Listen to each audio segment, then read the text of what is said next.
नमस्कार शेतकरी मित्रांनो, स्वागत आहे तुमचं आपल्या हक्काच्या विलेज गर्ल वाईफ विथ अन्वयी या चॅनलवरती। आज तारीख आहे 2 जून 2026 आणि आजच्या दिवशी महाराष्ट्रातील तमाम शेतकरी बांधवांसाठी अत्यंत आनंददायी, ऐतिहासिक आणि सर्वात मोठी बातमी समोर आली आहे। गेल्या अनेक महिन्यांपासून आपण सर्वजण ज्या योजनेची वाट पाहत होतो ती म्हणजे पुण्यश्लोक अहिल्यादेवी होळकर शेतकरी कर्जमाफी योजना।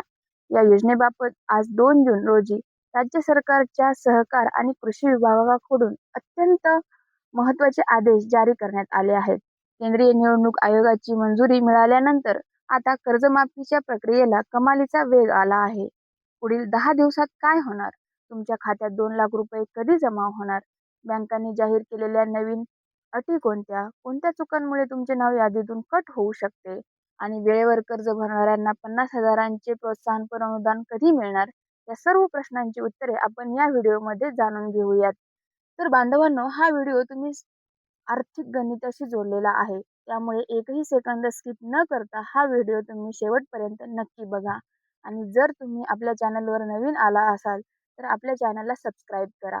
तर शेतकरी मित्रांनो, सर्वात आधी आजची मुख्य ब्रेकिंग न्यूज जाणून घेऊयात। आज 2 जून 2026 रोजी मंत्रालयातून मिळालेल्या थेट माहितीनुसार कृषी आणि सहकार मंत्री यांनी राज्यातील सर्व जिल्ह्यांना व निबंधकांना आणि व्यापारी जिल्हा मध्यवर्ती बँकांना एक आणीबाणीचं पत्र पाठवलं आहे।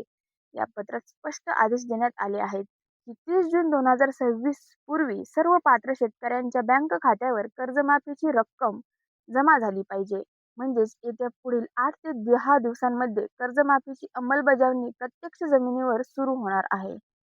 गेल्या काही दिवसांपूर्वी आचारसंहिता आणि इतर तांत्रिक कारणांमुळे ही प्रक्रिया संथ गतीने सुरू होती, परंतु आता निवडणूक आयोगाने या योजनेच्या निधी वितरणाला पूर्ण हिरवा कंदील दाखवला आहे। त्यामुळे राज्य सरकारने बँकांना 24 तास काम करून शेतकऱ्यांच्या थकीत कर्जाच्या याद्या आणि डेटा गोळा करण्याचे आदेश दिलेले आहेत।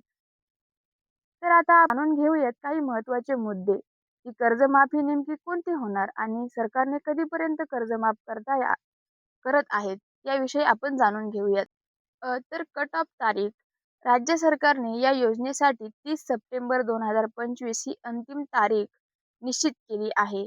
याचा अर्थ असा की ज्या शेतकरी बांधवांना पीक कर्ज 30 सप्टेंबर 2025 या तारखेपर्यंत किंवा त्यापूर्वी बँकेत थकीत झाले आहे, ते शेतकरी या योजनेसाठी पात्र मानले जातील।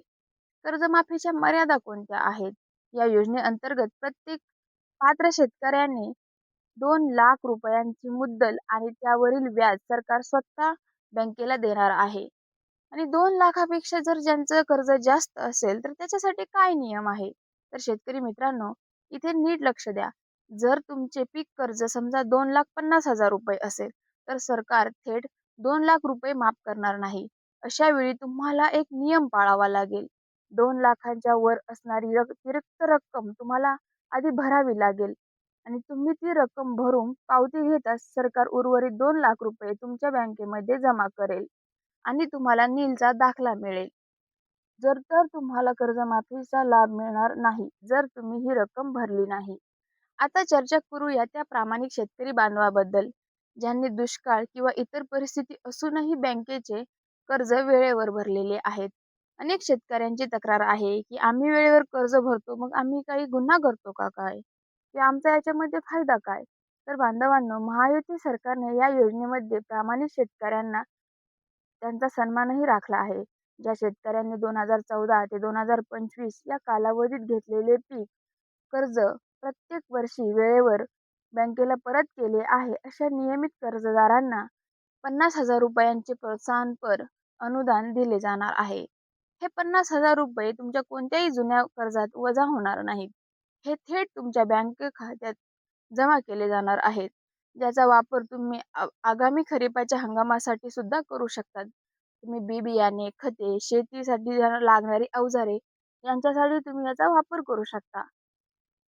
या प्रोत्साहन अनुदानाचा डेटा देखील बँकेने अंतिम केला असून कर्जमाफीच्या यादीबाबत याच्या याद्या देखील प्रसिद्ध केल्या आहेत।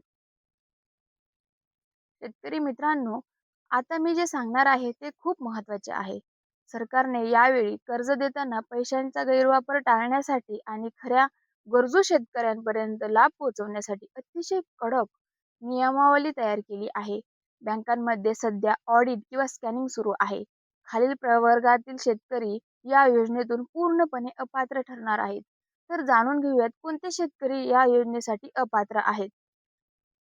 तर जर शेतकरी किंवा त्यांच्या कुटुंबातील व्यक्ती सरकारी नोकरीत असेल किंवा निवृत्तीवेतन म्हणजे समजा जर तो पेन्शन घेत असेल, तर त्यांना ही कर्जमाफी मिळणार नाही. त्यानंतर इन्कम टॅक्स असेल, जे शेतकरी शेती व्यतिरिक्त इतर व्यवसायात करत असतील आणि आयकर भरत असतील, तर त्यांना हा योजनाचा लाभ मिळणार नाही. किंवा माझी-आजी लोकप्रतिनिधी असतील, आजी-माझी आमदार असतील, खासदार असतील, जिल्हा परिषद अध्यक्ष किंवा मोठ्या सहकारी संस्थेचे संचालक असतील, तर ते सुद्धा या योजनेसाठी अपात्र आहेत. त्यानंतरनं मागील योजनांचे जे काही लाभार्थी असतील, हा सर्वात मोठा पॉइंट आहे, की ज्या शेतकऱ्यांची 2017 मधील छत्रपती शिवाजी महाराज शेतकरी सन्मान योजना किंवा 2019 मधील महात्मा ज्योतिबा फुले शेतकरी योजना, कर्जमुक्ती योजना या दोन्हींपैकी कोणत्याही एका योजनेचा लाभ घेऊन आपले कर्ज माफ करून घेतले आहे, अशा शेतकऱ्यांचा डेटा बँक सध्या फिल्टर करत आहे. जर तुम्ही आधी लाभ घेतला असेल, तर बँक पातळीवर तुमची कडक चाचणी केली जाणार आहे आणि तुम्हाला या यादीतून नक्कीच वगळले जाणार आहे. शेतकरी बांधवांनो, आज तुम्ही वरील सर्व नियमांमध्ये बसता तुम्ही पात्र आहात. तरीही तुमची कर्जमाफी अडकू शकते का? कारण सरकार यावेळेची कर्जमाफी संपूर्ण डिजिटल पद्धतीने करणार आहेत आणि ही कर्जमाफी पूर्णपणे पारदर्शक होणार आहे. तुमचे नाव यादीत येऊनही जर पैसे जमा व्हायचे असतील, तर तुम्हाला तात्काळ 2 कामे करावीच लागतील. पहिलं काम म्हणजे काय? तुमचं आधार लिंकिंग किंवा बँक खात्याशी तुमचं ई-के-वाय-सी असलं पाहिजे. तुमचे जे पीक कर्जाचे खाते आहे, ते तुमच्या आधार कार्डशी लिंक असणे फार गरजेचं आहे. त्यानंतरनं बायोमेट्रिक किंवा ओ-टी-पी, ई-के-वाय-सी पूर्णपणे बंधनकारक आहे. जर तुमच्या आधारावर वेगळे नाव असेल आणि बँकेच्या पासबुकवर वेगळे नाव असेल, तर तुमची कर्जमाफी थांबवली जाईल. त्यामुळे त्वरित तुमच्या बँक किंवा आपल्या सरकारी ई-सेवा केंद्र जे असेल, तिथे जाऊन ई-के-वाय-सी करणे आणि तुम्हाला गरजेचं आहे. दुसरे काम काय? दुसरे काम म्हणजे काय? ॲग्रोस्टॅक नोंदणी.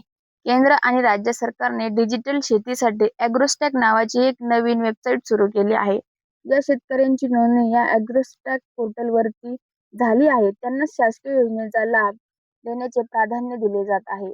तुमच्या गावातील तलाठी किंवा कृषी सहाय्यकांशी संपर्क साधून तुमची डिजिटल शेती नोंदणी पूर्ण असल्याची खात्री नक्कीच करून घ्या.